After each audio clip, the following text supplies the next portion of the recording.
Welcome back everybody. बातचीत चल रही थी आपके साथ अनुच्छेद 14 की। अच्छा, इसमें एक प्रश्न बहुत बार पूछा जाता है कि भाई अनुच्छेद 14 जो है उचित वर्गीकरण की अनुमति देता है लेकिन वर्ग विधान को प्रतिबंधित करता है।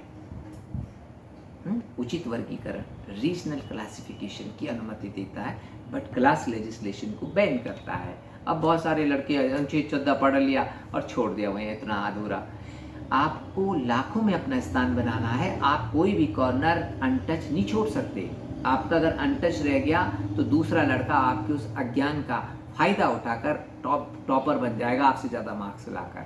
तो थोड़ी सी समझ विकसित कर लीजिए कि हम रीजनल क्लासिफिकेशन किसे कहते हैं और हम क्लास लेजिस्लेशन किसे कहते हैं, और समझ बना लीजिए कि रीजनल क्लासिफिकेशन से जुड़े हुए एग्जाम्पल्स क्या है और क्लास लेजिस्लेशन से जुड़ा हुआ एग्जाम्पल क्या है।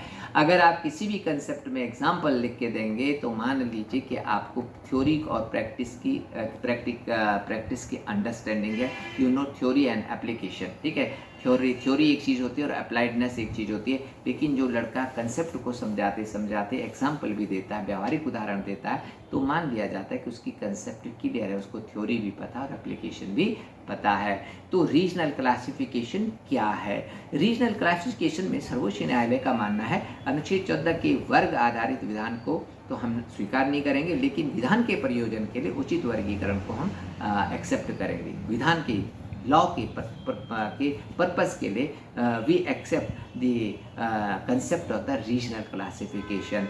तो क्या है, कहा कि ठीक है आप वर्गीकरण करिए, लेकिन आप जब वर्गीकरण करें लोगों का, ठीक, वस्तुओं का, तो उसमें दो पैरामीटर्स का ध्यान रखें।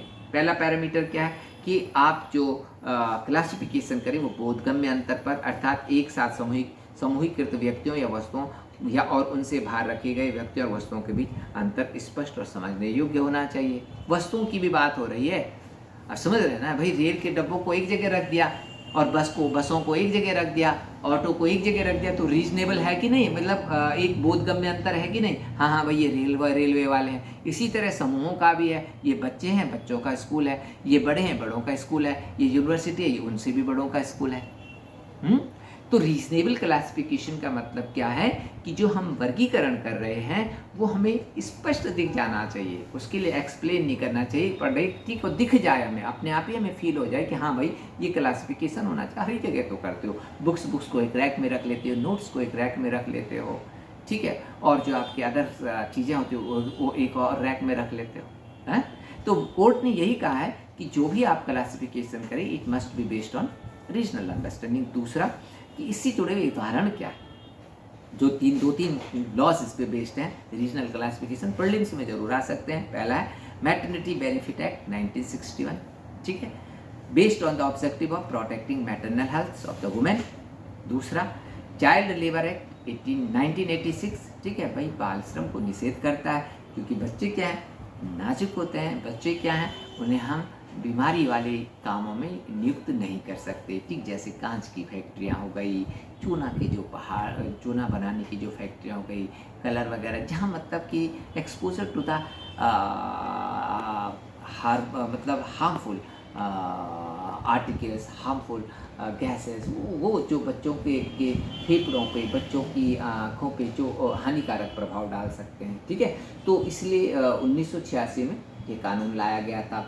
और एक और कानून आया कि भाई जब हम exemption to the charitable trust देते हैं, कि जो टैक्स होता है, टैक्स में हम कहते हैं कि भाई 80B के तहत इन संस्थाओं को क्या होगी कि आयकर से छूट होगी।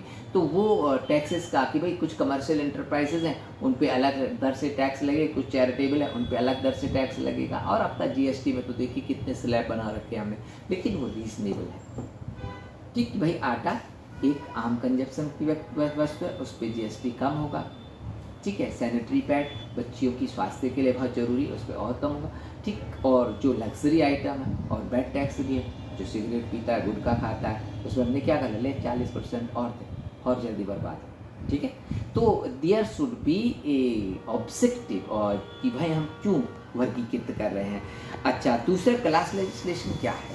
क्लास लेजिस्लेशन जब कानून बिना तर्क संगत कारण किसी खास समूह को चुनकर उन पर अलग नियम थोपता है तो उसे हम क्लास लेजिस्लेशन कहते हैं। ध्यान रखिए, क्लास लेजिस्लेशन में हम एक समूह के लिए, स्पेशल समूह के लिए अलग से कानून बनाते हैं, ठीक है, और अन्य समूहों से भिन्न बनाते हैं वो, ठीक है।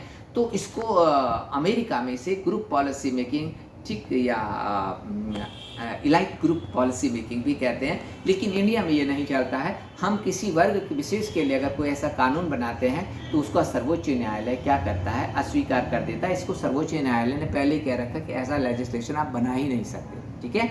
तो हम कुल मिलाकर नटसेल में क्या कह सकते हैं, सारांश के रूप में क्या कह सकते हैं कि रीजनल क्लासिफिकेशन, तार्किक वर्गीकरण अनुच्छेद 14 के तहत समानता के सिद्धांत के अनुरूप है, लेकिन वर्ग विधान या क्लास लेजिस्लेशन अनुच्छेद 14 का उल्लंघन है। Thank you.